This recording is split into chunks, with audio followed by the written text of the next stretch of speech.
Welcome back, guys. I'm back.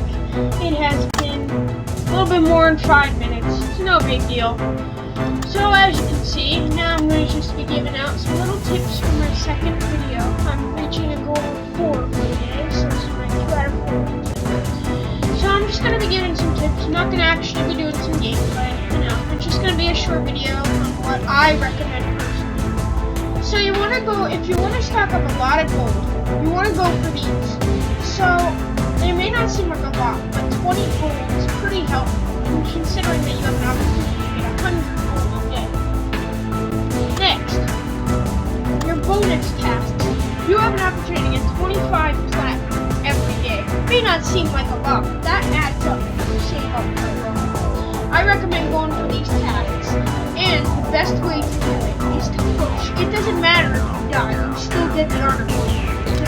Good aggressive bonus. Next, I recommend upgrade. Most people would tell you they recommend upgrading your weapons before you upgrade your robots. However, the recent updates turn the tides. I recommend upgrading your robots before your weapons because we now have modules, as you can see. Now, the next thing, for different robots, should you upgrade? For robots like the Nightingale and Jun, you want to upgrade them when there's speed involved. For the tier, you want to do as much as possible. I don't have one, but what you want to do is you want to get something like a fortifier to put on there. I'm sorry, that was the wrong thing. You want to go into here, and you want to get a fortifier, because it'll help its shield. The best thing that you can do for robots like the tier is help their shield. Next, should legendary pilots be used? Personally, unless there's a really good deal, I don't recommend getting legendary pilots because they don't do all that much, except for pilots that are really good, like Yang Li from Yayo Jun, or I think that's pretty much the best one I can think of, or Basil Lapet. That's pretty much it. Off the top of my head, I really don't think most of them are worth the deal. Next, which crates should you go for? Most people don't actually know this, but I've done spent a lot of time looking into this. The 10 crate is a rip-off. However, there's a slight bonus here. You want to go for the 100. Yeah, it rewards stuff. However, if you are one of those people who likes to go for this chest, the gold one, the 100 key chest actually counts for 1.5 times as much. So instead, imagine this. So this counts for 10. This counts for 1,000. However, this counts for 150. That's going to add up more than these both. The next thing is that it's a better deal overall. The rewards are bad, but when you're building up to it, also, yeah, I mean, some of the rewards are bad. The 1,000 keys isn't bad. The Lancelot isn't too bad. The Aokeen isn't too bad. Storm, Yorkin, Magnum. Some of these rewards aren't that bad. Neither's the Terran. They still used a lot. But anyway, back on to track. What should you hope? Oh wait, why did I say that? What should you hope for when you go for these chests? People are upset because they don't get these weapons. Okay, and modules. I'm just gonna tell you something right now. When you get 10 million silver, I'd rather that than these weapons. Because when you get these weapons, if you sell these weapons, a pulsar sells for about 3 million silver. That's about a third of what you can win with this. 1,000 gold. What am I going to do with that? You can use it to speed up your upgrades. It's like a little boost that can help you upgrade.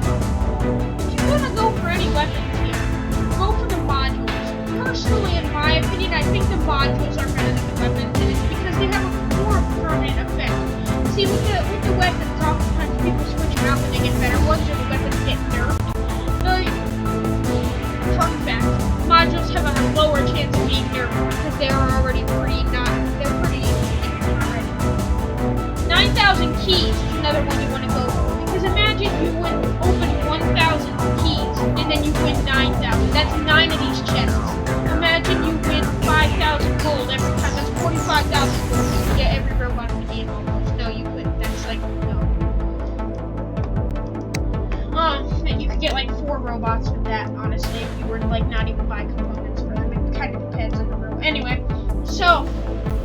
thing. Drones. A lot of people have been bashing these. People bash these because, I'm not trying to be rude, but they don't know what they're talking about. Drones are like modules in a way. They're there to boost and help out your robot. They're not there to make your robot some overpowered beast. And that is the reason why people get upset.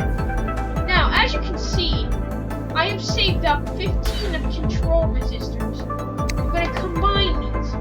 People are also getting pretty mad about these as well. About these combined. When you combine all these together, you get another tier. That's actually worth quite a bit. I get sick of people bashing these drones. It's just, you gotta spend a little bit of money on the game here. People expect this game. The reason the game is pay to win, let me just break this down. It's because Pixonic only ever made one game, and it's this game. So, I could see it being pay to win, because they only made one game. And if you're only making money off of one game, you're gonna have to have people buying a lot of that. So, people say to me all the time things like drones are dumb or drones suck or this and that. Drones are not that bad. The problem is that they're overpriced. Pixonic would make a lot more money if they would just downprice everything. I'm not insulting them for saying they're dumb. They're actually a really good game. They've come up with a lot of good ideas. The problem is that things are overpriced. Okay, so earlier today I got a little angry when I saw this. There was an offer here that I could get 5,000 Vortex components for $15. You know what showed up last night? I could get one whole Vortex for $7. That's a rip-off right there. I don't know if you just caught what I said, but play it back if you didn't.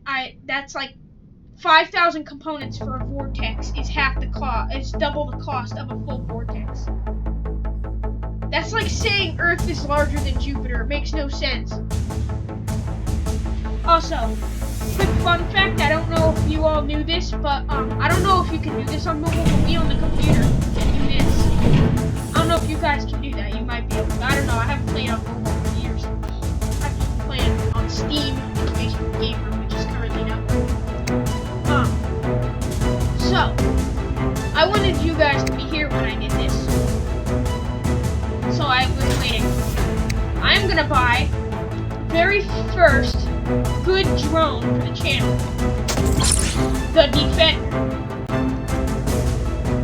We're gonna put the control resistor on it. We're gonna change drone. We're gonna take this mile. We're never sell your drone. And let me tell you why. Because drones oftenly, I'm gonna tell you this as a tip. Never sell anything, no matter what it is. Because often, it will get modified. And then what happens is it'll get better. And you'll just not have it anymore, and you'll wish you had kept it. It's happened to me a lot over the years that I've played this game. Like, I sold my Gecko, and then that last update came along, and now they were made better. And then it was, like, and that was a few years ago, like 3 years ago, when the Gecko was not. Remember, I don't know if you all remember, but the Gecko used to be really bad, and then it got really good, and now it's really bad again.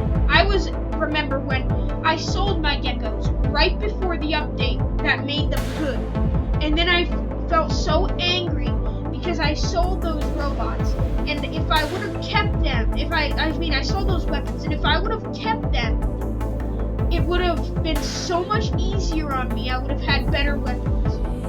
Next, operations. In my opinion, it's up to you if you want to buy the operation pass. What I recommend is focus on getting to level 50.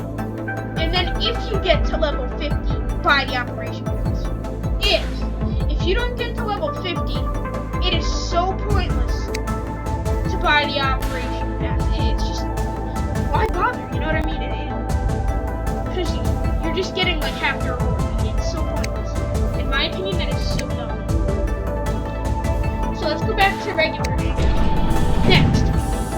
your first step after you get good bots. Instead of spending your gold on speeding things up, save up 1,000 gold and get your 4th hangar slot. Don't worry about a 5th one, unless you're not making purchases. If you're not making any purchases in the game, then you need to worry about it. But not if you aren't. If you're not, then there's no reason to. And with these quests, daily quests, sometimes special stuff comes along. Just those things like make a purchase and you get 100 and 100 gold. That's not really that good because 100 gold you burn through that pretty quickly, if not all at once. And then we have different drones. And you may be like, people are confusing. It's like I can't put more modules on these drones. If you look right here, I don't know if you guys can see my mouse. There's actually a power capacity. See right there. Mine has 8 out of 10. So if I were to buy one of these, it would have to have 2. See how that little number's there? It would have to have 2. I'm sick of people bashing drones. They're not. I get it. They're a little bit hard to work. But if anyone needs me to break drones down, comment down below, and I'll let you guys. I'll make a whole video about drones, and I'll explain them all. And I'll just go from there because a lot of people have been bashing them lately and dropping out of the game from it. And I wish it would just stop because it's hurting the people who play the game. It's making it harder for them to play. They're getting attacked because they're still playing the game because they're being called names and stuff. And it's not right. I wish people would stop bashing Pixonic over the drones. And they're only trying to make the game better. I know Pixonic has had a lot of problems, but, I mean, the game is a good game. Keep playing it if you want. I'm not saying you have to. I'm not going to be mad at you if you quit playing it. It's just that if you don't play it, then if something good comes along, it's just going to be your loss. Your account's going to start over, and it's just going to be a shame. I just don't want to see that happen. Okay, so, what should you do? I have not been doing it recently, but a lot of you have heard of tanking, where you purposely, I'm going to give this tip to you. Basically what you want to do is you want to go into a battle and purposely kill all your robots, just like change robots until you have one left and walk into the enemy, and then just spectate the rest around. And then what you can do is, see, people have wondered, why do I keep fighting tougher robots as I go on? That is because as your rank goes up, you encounter tougher opponents. As you can see, I am the 11th best player in the Diamond League. So, how do you tank? What does it do?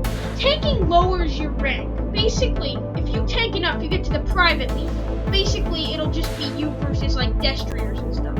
When you get down to like the lower ranks, there's weaker bots. Less people have stuff like Ravana's. You purposely tank, it takes forever to get down that low, but if you purposely tank, you get pretty low pretty fast. Another way to do it is just not deploy any robots the entire battle. And yeah, you won't get any rewards, but it's worth it because, let me show you. Oh wait, I'm not in that squad anymore, never mind. Yeah, I got kicked out of my recent squad because they only let people in who tank, and I haven't been doing it in a while.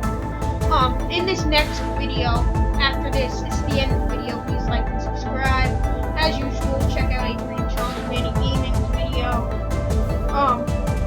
Make sure to like and subscribe, as I said. The next video, hopefully I can start the baby account. If not, I guess not then. I mean, it's you know, it is what it is. So, peace.